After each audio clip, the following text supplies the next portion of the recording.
Aisha Manasa Abhikluptaha Ya Etat Viduhu Amrutaha Te Bhavanti. So here he says, the maker of all things, self-luminous and all-pervading, dwells always in the hearts of men. He is revealed by the negative, the teaching of Vedanta, discriminative wisdom and unity, knowledge of unity based upon reflection. They who know him become immortal.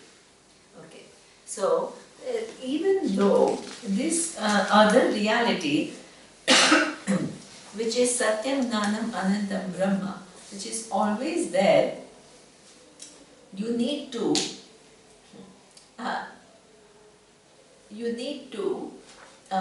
understand it. So this is how it is that now imagine if one person has gone to a PhD and has understood some, to do PhD in mathematics and has understood some formula. Do we get that knowledge at the same time? No. You have to do what? Your own job of what? Removing your ignorance. One person gets it doesn't mean everybody else gets it. So many times people will ask, oh Swamiji, if Atma is one, then if one person removes ignorance, everybody else should remove ignorance. This is what really, that means people use Vedanta all to come up with wrong logic. That shows so much non-understanding. One Atma. Atma has no ignorance. Exactly. Atma has no ignorance. First of all, you have to understand Atma has no ignorance in which ignorance can take place. That is the relationship. Now, so that ignorance, where is it manifesting? Mind. In me, in my mind. So all of us are born with a mind which is ignorant of realities. So that means, but all of us are capable, also given the capacity to remove that ignorance. So that means, see, a small little child may not actively understand reality, but ignorance is there, which will manifest. When 2 years, 3 years, it will manifest. So that means the brain has not developed enough to understand things. But when the brain develops, the ignorance will come. So when you are born, do you know you don't know mathematics? No. By the time you reach 4th standard, you come to know, I don't know mathematics. So that doesn't mean that before you knew mathematics. You did not even know that you don't know mathematics. Now you know you don't know mathematics. So this is how everybody comes with a clean slate. If you had solved the problem of ignorance, you would not be born as a human being. That is the truth. The fact that you are born means what? The causal is still there. The causal is there because the root cause of the causal, which is karma, which is ignorance, has not yet been removed. That is how it is. So that means now you come with ignorance, and then what? This ignorance has to be removed. So now, when you remove your ignorance, does everybody else's ignorance get removed? No. Because all minds are different. Atma is one, but minds are different. So not only you have to remove ignorance, your ignorance with your mind, but you also need to prepare your mind so that it can remove ignorance. This is not only true for Vedanta, it is true for any knowledge. Please don't make something special of Vedanta. Every knowledge is the same knowledge. It works like that. When Einstein removed the ignorance about E is equal to mc squared, did we all understand it totally? No. His mind, because of its preparedness, was able to remove that ignorance. Then what do we, if we want to remove the same ignorance, what do we need to do? Prepare our mind. Prepare first, prepare our mind. and then what? Go and understand and prepare more till the time that we understand. When you understand, then will it make Surya understand? No. He has to do the same thing. This is how it is. If one has to remove the ignorance, then here this is what it says. It is what? That the manasa abhikluptaha. So that means you have to use the mind for removing ignorance. There is no other way the ignorance can be removed. Every ignorance, it can only be removed in the mind. Mind is a place where what discriminated capacity, discrimination takes place. So this is why one has to use one's mind and to remove the ignorance, and one also has to, the mind, in order to remove the ignorance, it has to use an appropriate means of knowledge. If you want to use, this is why while we are on this earth, we all choose to remove ignorance about different things. We don't say, we don't say I have chosen to remove ignorance about arts, I have chosen to remove ignorance about economics, we say I want to pursue economics. Now, what does it mean? That you make a choice to remove, you have all the choices. You can go to medical school. If you went to medical school, you will remove ignorance about what? How the body works. If you choose to go to engineering school, you choose to remove ignorance about what? How to make refrigerators. That's how. And we choose, because our mind is not capable of removing ignorance about everything. It's not possible. So your pursuit of any given subject matter is your choice to remove ignorance about that. And we all make different choices, so we all learn different things. This is how it is. So when discoveries are made, they're not discoveries, they're just removal of ignorance Ignorance. and knowledge that already exists. Yeah, exactly. So that's how it is. The discoveries are removing ignorance about something which is there.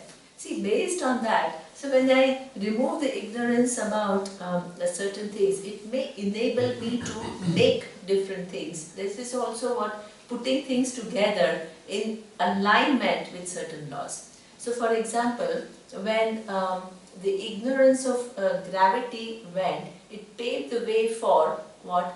Us flying. What? Because first we removed, that gave us, we understood that laws of gravity work like that, but then we also can create some pressure which it goes up and exactly counter. So it gives inventions, gives opportunities for inventions also. But it's ultimately collapsing the potential and possibilities. Possibilities are there. If the possibilities were not there, we would not be able to collapse it. So that means this is how the mind alone can be used. You can choose what you want to remove your ignorance about. In one lifetime, you choose to remove ignorance not only about a given subject matter, but about what? By asking this question, where did the world come from? You choose to remove ignorance about what? The cause of the universe. And in the process of removing the ignorance about the cause of the universe, you also remove ignorance about your true nature. Because in fact, when you see yourself, actually there is nothing but Ishvara and the truth of Ishvara. That is the reality. There is a form which is so-called you, but there itself there is Ishvara, and then there is the cause of Ishvara, which is all there. So that means you have to use your mind. And what kind of mind it has to be? Discriminated. So when the pramana operation is taking place, you have to be very careful as to what the pramana is saying. The pramana here is not here to please you. The pramana here is to what? Remove your ignorance.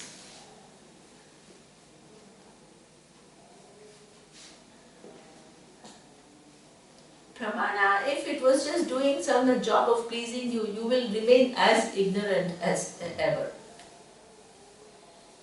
Pramana does a very important function of removing your ignorance. And our ignorant and ignorant position seems like the right view for us. So it is so difficult. Because if you knew that you are ignorant, there is no problem. But if your ignorance seems like the right position, you have a position of arrogance when pramana towards pramana.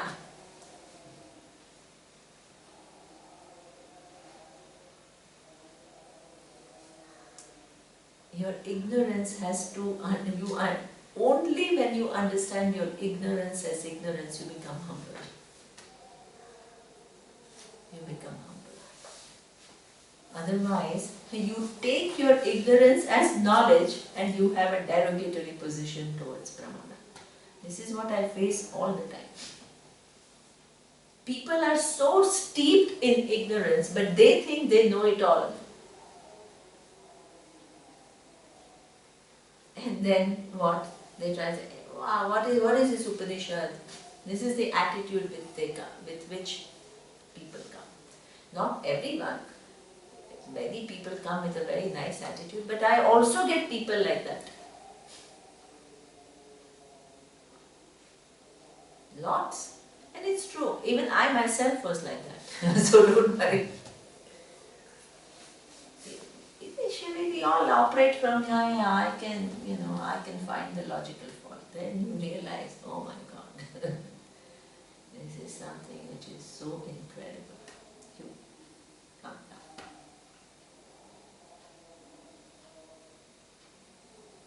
So I used to always tell Surya that 5 years, my first 5 years of Vedanta, I spent, wanting to find some logical error.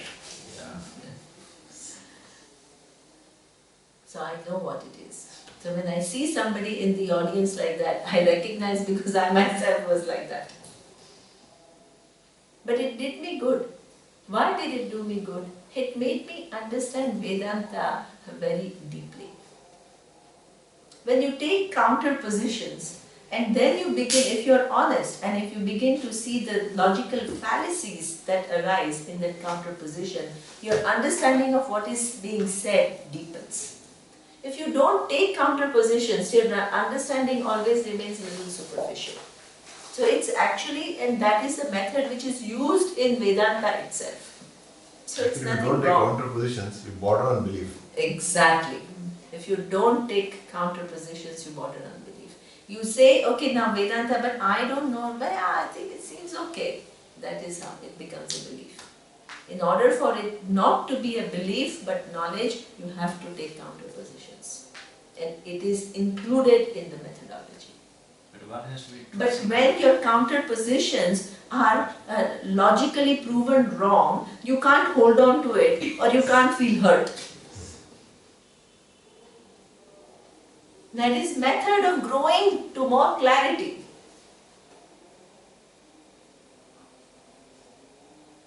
Moving towards more clarity.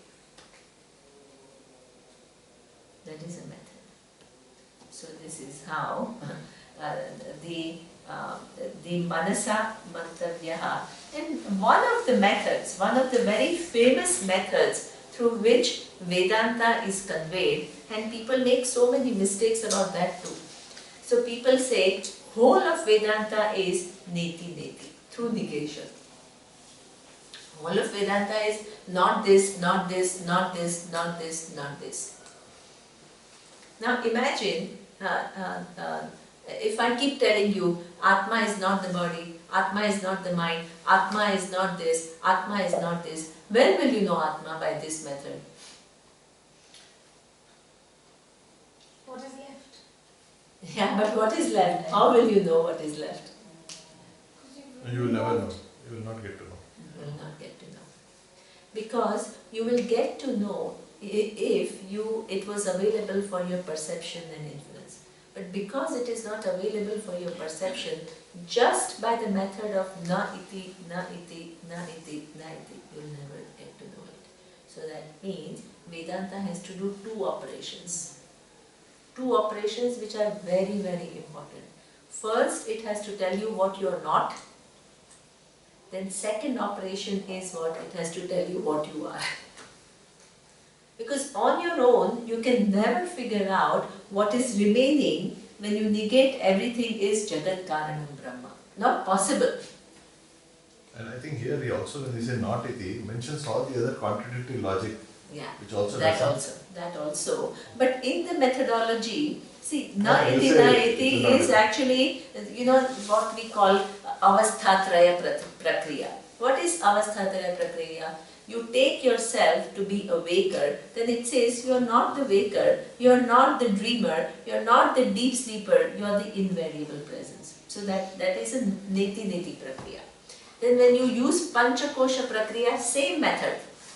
You think you are physical body, then it says you are not annamaya. Then you are not pranamaya. Then you are not manomaya. You are not vijnanamaya, and you are not anandamaya. So the same individuality will look from 5 different standpoints. One is the body, the second is what? Prana, then what? The mind, which is what? An emotional mind, then your cognitive capacity, which is your buddhi, and what? Your eye sense, which is giving you what? The sense of doership and enjoyership. All this you are not. It has to do that. But after doing that, you still have to show what remains. Otherwise, you will have philosophies which conclude, like Anna was saying on the first day, that the conclusion then becomes nothing remains. So that is, it's not nothing remains, you remain. Then what is your nature? Your nature is that you are the cause of the whole universe. Hey, that you can't figure out on your own. You need a methodology. So it does 2 simultaneous operations. One is it negates who you are not, and secondly it presents who you are. And everything has to reconcile in one vision. So this is a methodology, and your mind has to follow this methodology. If you make one deviation, then what happens? You build on that deviation, you go on a tangent.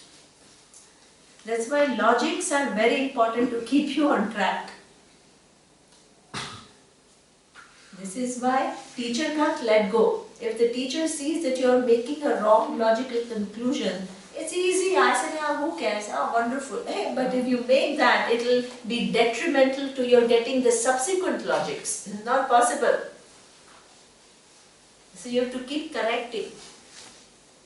Keep correcting, because in that correction is your ability to understand the next step. So it's a difficult job, but you have to do it. So this is how it is.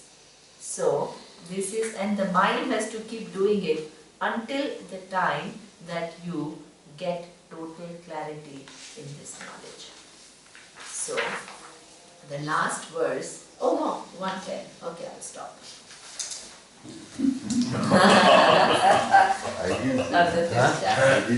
No, I saw it from his facial expression.